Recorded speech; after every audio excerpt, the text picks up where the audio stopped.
بالنسبة لفيروس كورونا، الحمد لله اللي رجعت الأمور تدريجيا من 1300 حالة إلى ما يقارب 520 حالة، فالشكر لله، والشكر كذلك لكل من ساهم في انخفاض هذا العدد.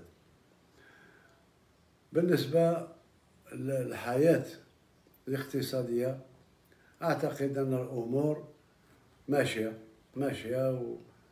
والميزانية تاع 2020 ربما ظهر باللي قاعدين في الطريق اللي سطرناه، يعني أن لا يمس أي مواطن ذو دخل ضعيف بضرائب جديدة.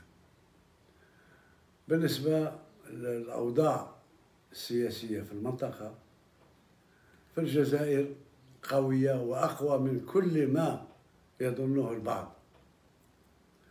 ما يجري حاليا كنا ننتظر فيه، ولكن الجزائر ما تزعزعش. ولا ناخذ مرة أخرى مقولة أو قول ولي الله الصالح سيدي عبد الرحمن الثعالبي: إن الجزائر في أحوالها عجب، ولا يدوم فيها للناس مكروه، ما حل بها عسر أو ضاق متسع إلا ويسر من الله يتلوه. بالنسبة للدخول المدرسي والدخول الجامعي، الحمد لله